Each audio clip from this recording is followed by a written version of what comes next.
Um, when I was 5 years old, I grew up in the country, and when I was 5 years old, my best friend, my only friend, was the tenant farmer's son, whose name was Arthur. We were best friends, did everything together until one day I was told that I could not have that friend anymore, and I never saw him again. I remember to this day the last time I saw him, and I realized how wrong that was. All right, thank you, thank you. Is there one other story that can be lifted up or shared? I like to share mine. Keith Okay. Johnson. And I share with the ladies in the thing. I went to high school, Captain Shreve High School in Shreveport, and my mom sent me there because I was going to get a good education.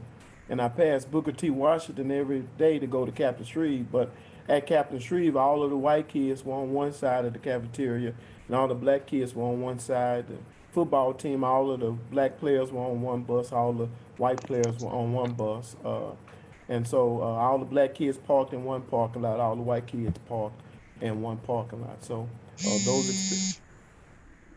those All right. experiences are what happened. Amen. All right. Thank you. Thank you.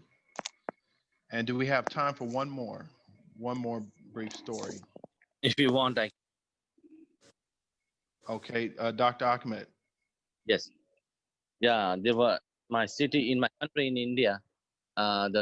In school system, they keep you in a class based on your faith in your religion, like all Muslims in one group, irrespective of everything, you know. So this type of like they try to keep this type of discrimination, and they it was in the last week. It was in the news that we don't go based on your name, your grades are being assigned, and it's such a in school system. This is happening in school districts in India right now.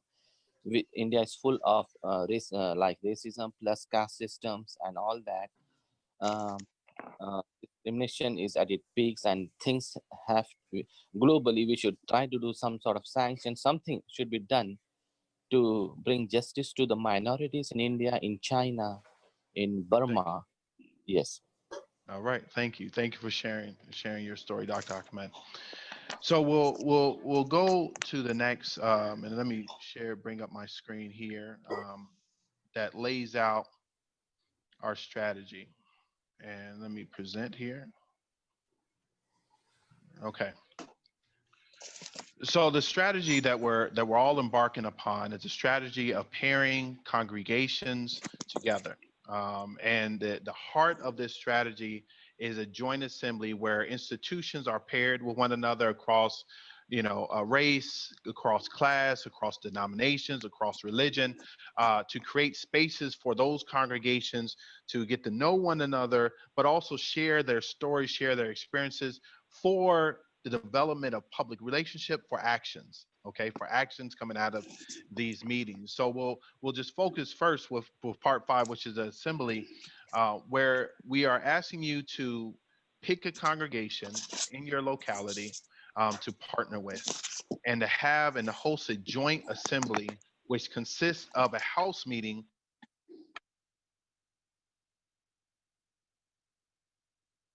meetings. If we were in person, we would go in different areas of the room and different rooms. But for this, we will do it over Zoom. We'll utilize the breakout feature where we will share our stories, and then we will come back and report.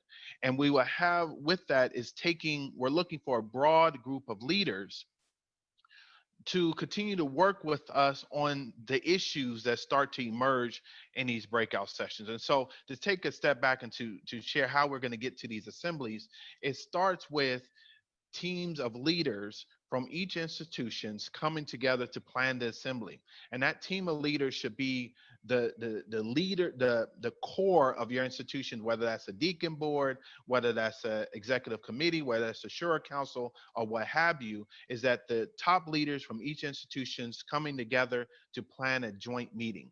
And then from there, they will both commit to turning out leaders from their institutions. We're talking about a joint assembly that consists of 50, 60 to 100 members from both of the institutions. So these relationships are built not just with the clergy or not just with the top leaders, but also with the lay folks from each of those institutions. And coming out of that joint assembly, there will be a regional assembly of all the institutions that have participated, where they will come together for an assembly to decide, okay, what is our priorities? And who are the teams that will be working on these priorities? But everything is leading towards action. It's not just relationships, it's not just conversations, it's not just storytelling, but it's storytelling to build relationships, to act upon those things that is rooted within our experiences. And so that is the strategy for our congregation pairings and that connected to our 10,000 conversation campaign. And I will pass it over to my colleague. Oh, and my name is Khaled Hudson. I'm senior organizer with Together Louisiana, but pass on to Lady Carlson. Yes, my name is Lady Carlson, and I am one of the Mr. Cooper, organizers. you were going to introduce just Yes. what this program. Yes, thank you so much, Mr. Hudson. Listen, that sounds like a bold initiative. However, this is an organization that has a track record of being successful. And so we have for you two stories today. One on what our organization was able to do with the water system. Lady Carlson is going to come and share her story. And then what we were able to do as it relates to police reform, Reverend Cleo Lowe will come and share his story. Let's listen to them, please. St. Joseph is a small rural town down Highway 65. It's between Tallulah and Faraday. The town is predominantly African American and the parish is mostly white. The town's water system had been mismanaged for years and years, and families had been complaining about it. The former mayor was indifferent to those complaints and said there was nothing wrong with the water, but the water came out looking like gumbo, and it was brown and cloudy. And also, according to EPA standards, they said there was nothing wrong with the water as well, that it was safe to drink. $7.8 million had been allocated to rebuild the worst pipes, but they couldn't do it because the state, the town couldn't pass a state audit. So you had $7.8 million to repair that the town couldn't access. Over a period of 6 months, we organized house meetings, like what we're talking about, those small group meetings with both Black and white leaders coming together to organize a strategy to address the water issue. We took delegations of residents to the Capitol and met with legislators. In one hearing, the leaders brought a bottle of water and said to the committee, "This is what our water looks like. Would you drink this?" The committee was outraged. They subpoenaed the mayor, brought him to their hearing, and said, "Mayor, is this water safe to drink?" And he said, "Yes." And then one legislator said, "Would you drink it?" And the mayor said, "No." And so we were able then, because we had developed this strategy, we were able to get Governor John Bell Edwards involved. He put in an administrator, release of funds, and the pipes were replaced. So in 6 months, we were able to get a solution to something that people had been trying 15 years to get solved,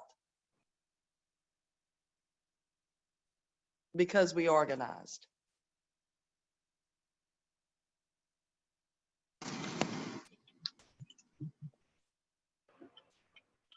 Hello, everyone. My name is Cleveland Lowe, and I pastor Greater Mount Carmel Baptist Church of Scotlandville in Baton Rouge. And I have a wonderful story of victory to share with you. Most of you are well aware of what's sweeping across our nation. It is a movement for law enforcement or police reform. But we are happy to say that Together Baton Rouge, back in 2016, most of you know about Mr. Alton Sterling, who was shot by officers with the Baton Rouge Police Department. And the aftermath of that incident was one of the most tense in the history of Baton Rouge. But while we were protesting, Together Baton Rouge started working on what would come next. And congregations across Baton Rouge held house meetings with thousands of their members.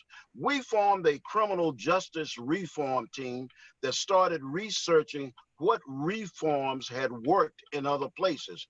And to our surprise, we found 8 specific use of force policies that had been determined to reduce violence by police and violence against police.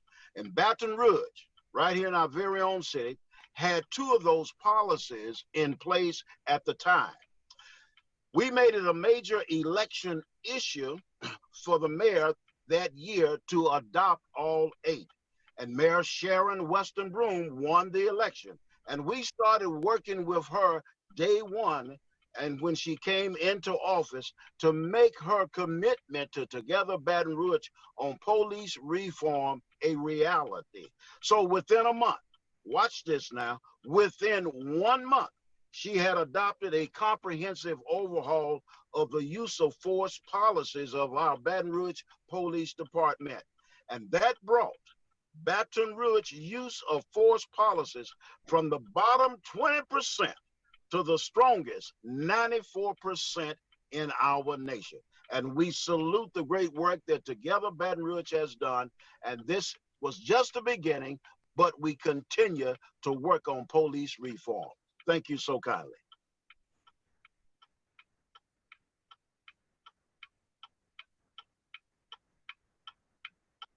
Has not been afraid to tackle the tough issues. And what we want to say today is, if we've done it before, then we will certainly do it again. At this time, we're going to ask Broderick if he would come and share with us what comes next. Sure. So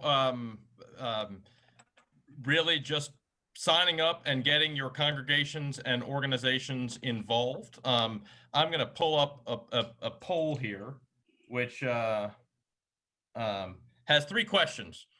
It says, first, does your congregation plan to participate in a partnership to do house meetings with another congregation in your area from a different race or tradition? And then ask you to answer yes. Just really, we want you to answer yes to that, okay? But only if you mean it, and if you're serious about it, and if you're going to take it all the way to fruition into action. The second question is whether your congregation already has a different partner congregation or organization identified from a different background.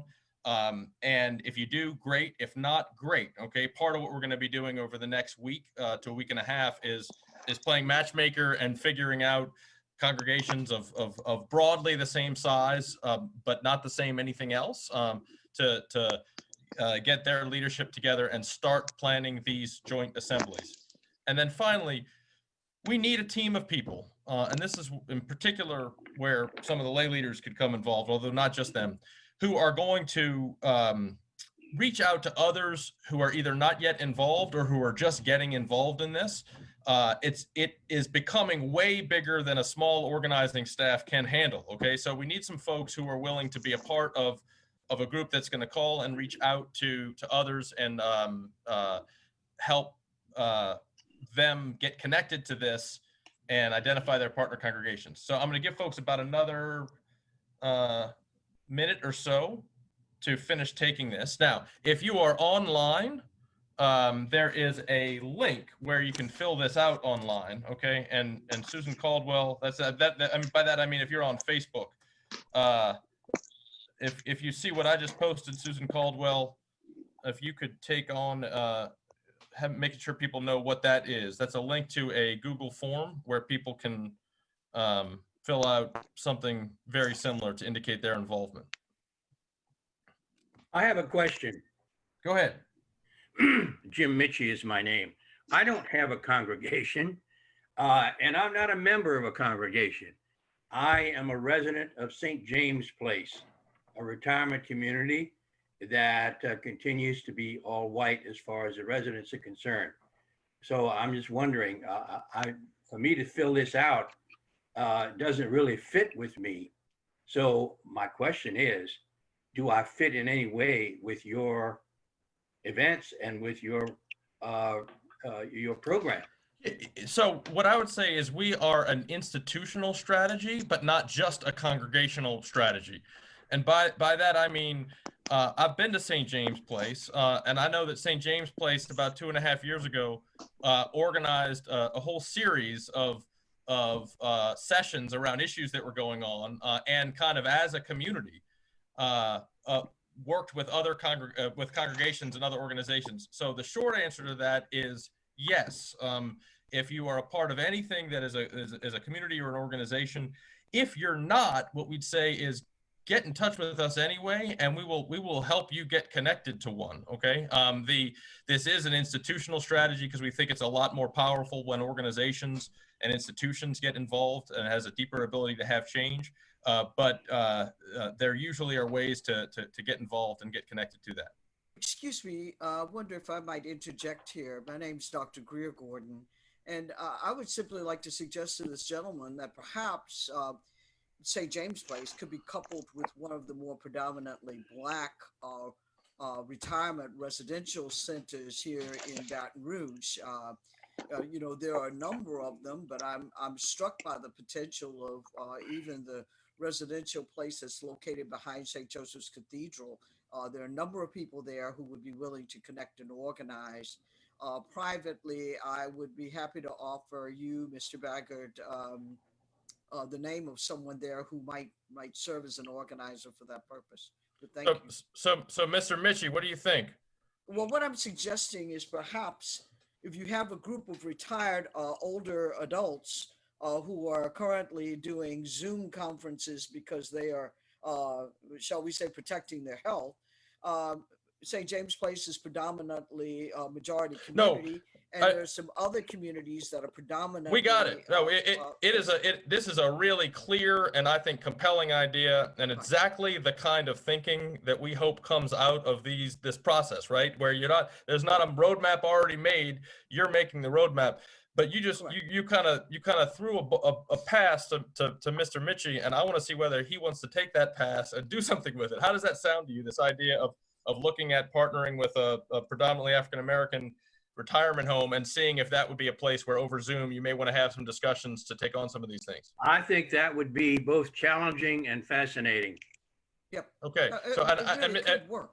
And Dr. Gordon, I would suggest you reach out to Mr. Mitchie, okay? And if you reach out to one of us, do so to get his contact information. Don't wait for permission to start setting these things up and getting key leadership involved. I would say in particular around retirement homes. I read yesterday that something like 15% of the residents of retirement homes in the state of New Jersey have died from COVID-19. Not 15% of the people who got the disease, but of the entire. So this just, you know, the pandemic in particular is going to be a crucial issue to work on around that. So I'm going to shut this poll now. And could without putting my contact information here publicly, is it possible within your system to send it to Mr. Mitchie? Yes. My email. I give you consent to do so. Thank you. Great. Sounds good. Okay. So, all right. So who am I going to hear from? You're going to My name is Dr. Greer Gordon, Greer Gordon. My brother was the former president of the Arts Council here in Baton Rouge. Oh, and okay, great. I have returned to Baton Rouge after having been gone for over 40 years. But well, I look forward to hearing from you, and you do have my email address, right? We'll get it. We'll get it to Dr. Gordon and get you guys connected, and maybe we can all take that as a lesson to how we ought to operate, right? Okay. Raise something and go after it and make these connections happen. Bishop Cooper, back in your hands.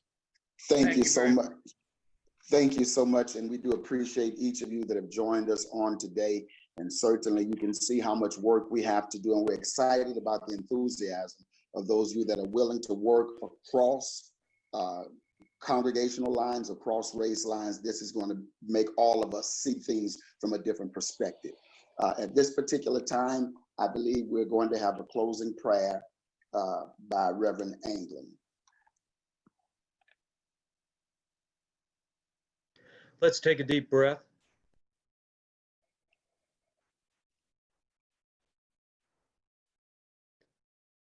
We give thanks for the gift of today, for the gift of our communities of faith and the places we live, and that we have come together to seek the common good by hearing one another, listening to one another, and acting on the real truth and reality of our lives together. We trust that the Spirit's hand will guide us and lead us, and we trust that we will have the courage to do the things we can do when we come together. And we believe that we can be better together. We thank you for everyone who is gathered here, and we ask that we follow through on the commitments that we make so that our communities and our children can know a place and a comfort and a justice that we have yet to know.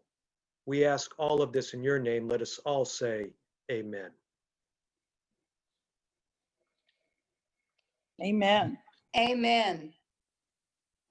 Amen. Amen. Amen. Amen. Amen. Amen. Amen. Amen. Amen.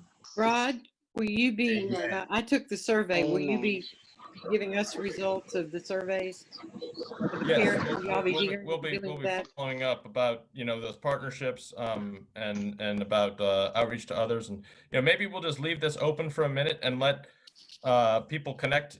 If there are connections you want to make, you can do so either through the chat or unmute yourselves, and give people a little bit more time for that before we close the meeting. I have a question. Is this time for a question? Sure. Yes. Bishop Cooper, I'd be very interested to see the names of the ministers who signed the original list that was read out, the original statement that was read out to us from the ministers. Is there any way I can get a list of those names? Yeah, I think after that's been shared, kind of broadly, that there is a plan to release that publicly within the next few days. Good, thank you. So can we also get a list of the organizations that are part of the initiative? I think that will help as we go out and talk to other congregations. You can. I'm sorry, was that a yes? Yes, yeah. I think it. And I look, and I'm going to ask, Lady, if you can take over this Q&A section, because the part of this is going to be kind of individualized, right? I mean, it following up in a specific way with those who have signed up and say they want to be involved, and then sharing all that. I don't know that what we want to do is to put on the website the name and contact information, of everybody. So doing so in a way that's appropriate and targeted, but not something that's going to have people have their dinner interrupted by spam calls. I think that's our goal. So if you hear any hesitations on my part, that's the nature of it. It's doing so in a targeted way. I think the best way Not is what I'm suggesting. No, exactly, right. But when people reach out individually, by email, by phone, that's when we can make sure, okay, what's happening there? Let's get the whole list of people. That's the whole point, is to make that available. I'm going to put it in ladies' hands for other questions or comments. And I would just say, remember that the organizers will be working with you, and so you're not in this alone. Lady, would you give some instruction or direction if a congregation or an organization would like to sign on and did not do so today? How will they do that? That's a good question, Khaled. So we'll be sharing the link through our email list, so that way, and anyone that's signed on through Zoom, like everyone that's signed on to this Zoom, we have your email address, we have your information. So we'll be shooting it out again for folks to have other opportunities to fill out the form. Filled one out Lady at our last- Carlson. If we Lady, filled this one is out at our last meeting, do we need to fill it out again? No, just fill out one time. And if say if you're you know, say your church, St. Paul, right? If somebody's filled it out from their church, you know, you don't have to have 100 people fill it out. You just need one representative, a key kind of organizing person for that institution, fill it out, and then we'll start working through them. Lady Can I ask- Carlson, Lady Carlson, this is Helen Godfrey Smith. How are you? I'm good. How are you? I am fantastic. I'm wondering, is there any room for some economic empowerment type issues to be dealt with in line with what we are working on as we move forward? No, if I understand your question, and if I don't answer it, let me know. But the idea of these pairings is to both start to build some relationships across race, but also to start talking about what are some of the issues that collectively we want to work on together. And so ideally that, and when we talked about the assembly, the regional assembly, the large assembly, that would be where, let's say you did something that had come out, that then between now and that assembly, you'd be doing some research to find out what are some things that you could possibly do to look at the economic, to look at what's happening in terms of wages or whatever it may be. Does that make sense? Did I answer it? You answered it. There is, in other words, there will be space for, if that is a commonality or common concern, that we could come out with some types of initiatives to move the needle in that area. And that excites me. And I'd say organize it. I will do it. I'm retired, lady, and I've got time. Okay. I remember us going to the Capitol doing great things, and we'll continue to do that. Absolutely. Carol Spencer, you were going to say something? Yeah, I just wanted to say for the Trinity Episcopal people on the call, we're looking to pair with Sixth Street Baptist. So if they were just wondering, if they didn't know. Any other general questions, comments, concerns? Will you be reviewing the people that attended? Because I had to check off unsure because we have a part-time minister and all this has to be passed through our board. But we have a small group that's very active. So. And that's a part of, remember when we laid out the strategy, yes, that a part of what we talked about was we want this to be in the center of your congregation, and with the key leaders, and your pastor certainly would be a part of that. yes. But you will look at who is attending and who's in the neighborhood, might be a good pairing. We'll work with you on that. Okay. Ms. Tebow. Yes. So I've been part of what I think is a parallel effort. Look, can I just say we're gonna end this part for the people who are on Facebook Live, and so let me just say that, and then those who want to stick around and have some further discussion can do.